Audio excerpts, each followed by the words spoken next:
Hello and welcome to the Something Wicked Studios post For Honor closed beta reactions, impressions, warnings, whatever you want to call it, video, I guess. I'm Charlie. I've done a lot of these kind of first impressions for a variety of games, and I just got done spending a lot of time with the For Honor closed beta, and I have some thoughts off of it. Generally, when I do these, they're more of a warning, but this time around, I'm actually kind of mildly impressed with the game. I've been following this game fairly closely since I played it at E3 of 2016. Maybe it was 2015. I think it was 2016 though. But yeah, I also checked it out at the PlayStation fan event in 2016, and both times it's had a really solid showing. But also, I think both times it was also showing off the single player, and the single player is really cool. It's kind of one part a fighting game, one part this very strategic feeling game that it's swords, and it's in a game that's premise is as dumb as Vikings versus Samurai versus Knights. It's really cool to see a game. It doesn't quite nail it, at least what I've played of it so far, but get really close to nailing what sword combat feels like in some ways. There's a weight to it. It's not instantaneous. Like, your character has to wind up and swing. You're checking people with your elbows occasionally.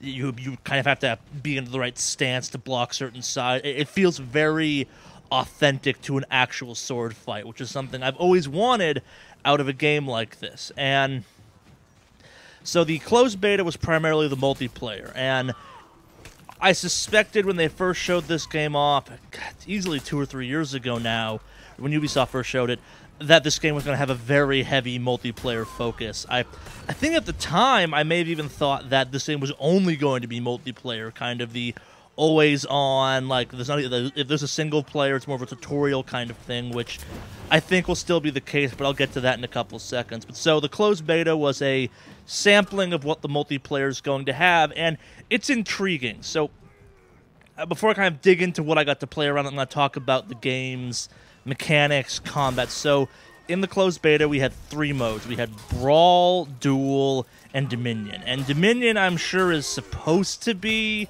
the kind of big selling one. It's the you and 3 other champions versus 4 other champions. So it's 4-on-4, and then you have a bunch of grunts that are fighting over a centralized control point in the center. It feels like a siege. One team's attacking, one team's defending. At least in the maps I've played, that didn't mean anything. The maps are pretty symmetrical. They'll look different, so maybe one will have a higher and a lower point. Oh yeah, so Dominion's all about zone control and point gathering. So if you were expecting some kind of like siege warfare game, at least what they've shown so far, that's not it. And then Brawl is 2-on-2 duels. So I guess to jump back to Dominion for a second, you have feats.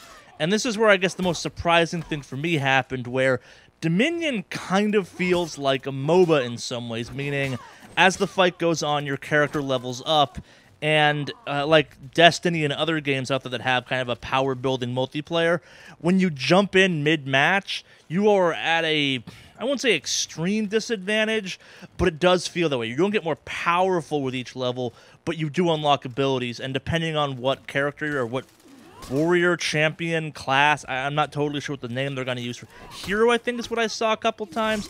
You're playing as, your level will really affect what you can do, not your second-to-second combat swings. But so my favorite class to play as was either the Viking Berserker or the Knight Vanguard. The Knight Vanguard, I think, was what they were called. The stereotypical knight guy. Gal, I think my character was actually a woman. We'll get to that. We'll get to customization in a second as well. But so as progression from my knight progressed, I started off with doing Inspire troops. Then I unlocked the ability. Or my first ability I got was I stopped using it because there's alternate abilities for different slots. The build I was running was one that got me extra health and stamina for slaughtering soldiers. And then I was running one after that had Inspire, a health regen, and then a cannonball shot that, like, literally each class has an ult in typical MOBA fashion, that it's a one-shot kill against most things. You can take out 3 or 4 champions, heroes, opponents at once. You can clear an enemy of soldiers. It's powerful and cool, and it's got a really slow-ass respawn or cooldown time. Depending on some of the powers, some of them are passive, some of them are not. They're all mapped to your D-pad. They're pretty slick. And on top of this, like, your character, this is like a MOBA and a fighting game had a weird baby, because every hero has a different set of moves. They all have a kind of base set of combo. They all have the base same moves, where it's like, in my case, I was playing on the PS4, so R1 was light attack and R2 was heavy attack, blocking, all that stuff. But then there were variations on that. Like my Berserker had an infinite chain, where as long as I was varying up the sides I was hitting from, I would do this blade dance thing that was devastating if I could pull it off. And it was a variation of the basic attack, where my Knight has a powerful upper, like, if I can parry a downward attack when coming from the top, I have a devastating counterattack that's unique to that one. But at the same time, if you kind of know the basics for any class, you do understand they have infinite combo chains, which is, I'm not going to say mashing, but timing the sword strikes correctly. You can kind of build up momentum, but then you have other stuff you can throw in there for variation. Everyone has combos and linkers and a variety of guard break moves. I was not expecting this level of complexity, and at the same time, I was. But yeah, as the match progresses, you unlock your abilities, your feats, and it's back and forth. And a Dominion match ends with a sudden death, where the opposing team that's losing has a chance to rally, actually, if they can get their points back up. But the kind of, quote, winning team, the team that has to wipe out the losing team, their heroes, and that's how you end the match. And a couple matches I was in, we actually managed to come back and then win the match as a result. Like, it gets really cool when you go from being in sudden death, where you're about to get eliminated, to pushing back, to forcing the other team into sudden death. That's when the game gets really crazy, because the tide of battle can just flip at that point, which I thought was really cool. And then you have Brawl and Duel, the other two modes we got to play around with, where I like Duel and Brawl the most because there's no feats in them, and it's very much about the combat system. It's much more of a fighting game at that point. That actually may be the best way of describing it. Dominion has this MOBA-ish feel to it, with the very unlockable feats and the extra mobs on the scenery and the zone control, where Duel and Brawl are just, okay, here are your moves, go kill each other. You can revive each other in the Brawl mode because it's 2-on-2, but they can either be very fast fights or very long dueling fights, and both are equally fun, which is really cool. So, and then on top of all of this, you have this persistent global war thing going on top of the multiplayer. So you have 3 factions, at least for now. I suspect we may have more in the future. I'm actually not sure for this. I think they'll add 3 more. They need to add more races, or whatever you want to call them, to this game to flesh out the character rosters more, but I digress. They call them mercenaries or something, but unimportant. So you have Samurai versus Vikings versus Knights, and each one's fighting for control of a map, and I don't remember the exact numbers. The game spelled it out, but I had some issues getting into the game, so there's a variety of timers going around about turns and seasons, and at the end of each turn, which is about 24 hours, or maybe it was 12 hours, actually, the map resets, and one army pushes further into the other armies, and vice versa. Ground is lost, control is lost, and they said they'll have permanent effects. It's the beta, so it's not really clear what this will do. But the winning team gets some perks, you get some gold, you get some XP, you get some stuff out of it. And then every, like, I think the number was like 100 some odd hours, last time I checked the clock, the entire map, I'm guessing, resets, and then the winning faction gets some real good rewards out of it. And within that, you have a variety of missions. There were some dailies, there were some persistent missions, I'm guessing, that last the entire season, and those fluctuated from being harder to accomplish than others. I managed to grind out everything available in basically a day, because I think they were kind of letting you do that for the sake of getting through these things. And for the second day, for Sunday, they added a little kind of universal event where all players were working towards, hey, we want to have X number of Brawl matches happen. It was something ridiculous, like 230,000 Brawl matches, and we were there by about noon East Coast time, so yeah, power to us, I guess. So that's what was shown off in the beta gameplay-wise. You've got this kind of persistent map, you've got the factions. Regardless of what faction you pick to side with, there are no ramifications on what characters you can play in a fight, which I get, like, but maybe then don't make the factions so tied to, I don't know, little nitpicky thing at that point that I found to be, well, stupid.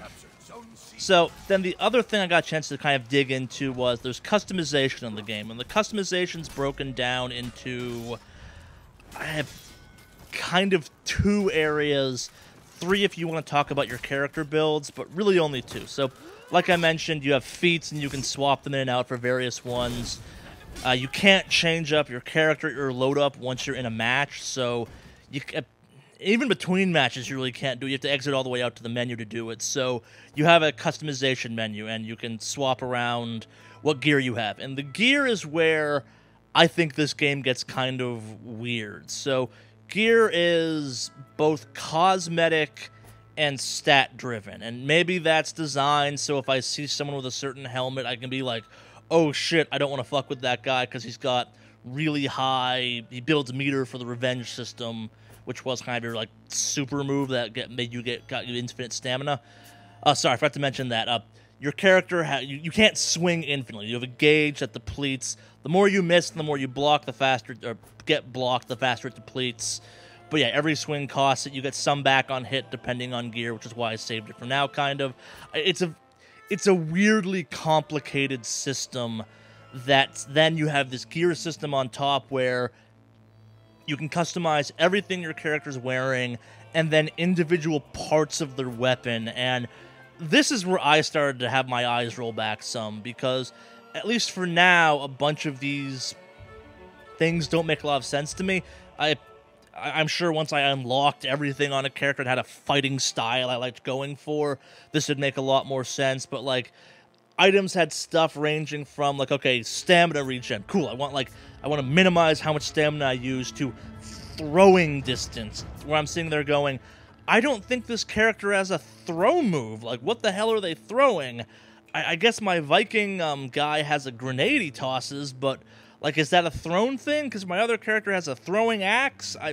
I don't know, kind of thing. I don't want to call it weird, but that's what it very much felt like. And yeah, it's the stats I found confusing, especially because I would occasionally pick gear based on what I thought looked cool. Like, I played a lot with the Knight Vanguard character, I'm blanking on the name still. And I hated the helmet I was playing with for the majority of the beta because I just thought it looked stupid. I had one I liked more, but it fucked with some stats I cared about. So I'm like, and maybe I'm putting too much emphasis on how much the stats mattered, but I definitely noticed, like, the sword I could upgrade to have either a slower stamina. Like, I had 2 blades I would swap between damage and stamina use, and it was noticeable. And I was kind of like, okay, is there a concept of high-end gear that I can use to get, like, the in-between where it's like, oh, but then you like, this one fucks with your feats. Fuck off, feats. I'm doing most of my damage with swords with this character, so whatever. But then outside of your armor and your weaponry, you then have your visual appearances. And so I guess this entire group altogether is maybe where I start smelling some free-to-play bullshit a little bit, because there's definitely the potential for free-to-play bullshit here, because to get more loot, you either get it from salvaging, you scavenge the battlefield at the end of a match, or you use in-game currency to buy essentially loot boxes, minus the box animation. And you do that, the point of the coins, as best as I can tell, is to unlock a couple things like taunts and like ornaments for your helmet, and to buy the loot boxes. And if I was Ubisoft, I'd definitely put a thing in the game where it's like, oh, you could also buy 20,000 gold for $10 or something, because hell, like, I would do that so long, like, because some of these things did make my character look better, and I kind of cared about that a little bit. And you unlock a bunch of the cosmetic stuff, like the paints for your armor and some little details like the patterns as you progress through the game. But I would bet money you'll have an option to maybe buy something to speed along the process, maybe, or some only for purchase items or something. Like, this game feels just ripe for something like that, which kind of sucks, because I was very intrigued by this game. I went into this thing, I'm not going to say pessimistically, but there's not actually not a lot known about the game. There are 9 of the 12 available classes in the game. They've shown off a couple in videos that aren't in the game, that weren't in the beta to play as yet, which I found a little strange, but I'm guessing they're showing off the major stuff first. Like, the giant tanky samurai guy was not in the game, and I was really curious what he'd play like compared to the rest of the stuff, but I digress. This game, it's interesting to see what Ubisoft is trying to do with this game, which I don't want to say they're not trying to make a MOBA, because this game is not a MOBA, but it will definitely appeal to people in the same way watching a MOBA match does. This is one of the most potentially interesting esport things I've seen come out in recent memory, because the potential for this thing to go esports, I think, is actually pretty high. Like, it's fun to watch. It's bloody, like, it feels like combat. The graphics are solid. The frame rate on my PS4 was good. Like, it's a cool game from that standpoint. And like I mentioned, I was kind of sad there wasn't a single-player campaign in this, because I suspect you will actually get better at the multiplayer of this game, unlike lots of other multiplayer-centric games, by playing the single-player, because you'll get the basics of combat and the special moves as your class down, so then you can go online. It's all about timing and precision and implementation at that point in your build, which, that just seems cool to me. But yeah, I'm very intrigued by this game, very positive. I got bored of the kind of beta's limited offerings, but at the same time, though, too, I consciously made the decision of, I'm not going to grind a character up past level 10. I'm guessing the level cap is 20. I saw some level 20s where I'm like, no, this game will come out, I'll play it then. I don't want to, like, invest too heavily in the beta. I don't know if this will carry over. So, yeah, if you're on the fence about this game, it seems really cool. Hopefully this has been helpful. The combat feels really good. It's got a lot of room for expansion. I think this game actually might go some places in esports. But it's impossible to predict that. Like, this game feels like its multiplayer is designed for tournament play with a crowd, because it's cool. The executions are cool, and then they also serve a purpose, which is giving you health back. Like, this game is flashy in a non-ostentatious way. It's all functional. Like, the classes you expect to be ninjas are ninjas. The classes you expect to be giant, like behemoth tanks, are behemoth tanks, but they still do cool things like flip their sword around and then beat you with the pummel for an execution, which is just awesome in my book. But yeah, that's the For Honor beta reactions, I guess, or impressions, or takeaways, whatever you want to call it. I'm very positive. I'm curious how the overall economy system will shake out with this world map thing they're doing. As much as I enjoyed my time with the multiplayer, I really want to play the campaign, because it could be really cool just playing through combat scenarios that are like, yeah, this will never happen in multiplayer, but we can do this. We can script this in the campaign. Won't that be badass? But yeah, the game seems really cool. I went in a little kind of hesitant. I'm very positive on my outro from it. I'm only not playing it because I don't want to burn myself out, just kind of deep diving on it before the game actually comes out. So yeah, I'd give it a positive, or whatever you want to call a rating for an impression. It's cool. That's good enough. Something Wicked Studios. Hope you enjoyed the video. If you did, make sure you give us a thumbs up down below, you share us with all your friends, and you subscribe to the channel. If you're looking for more videos right now, we've got a whole bunch of ones all over the channel you can get to by the links below. If you hit the random button, I promise to send you to a good one. You know you want to. Press it. Press it.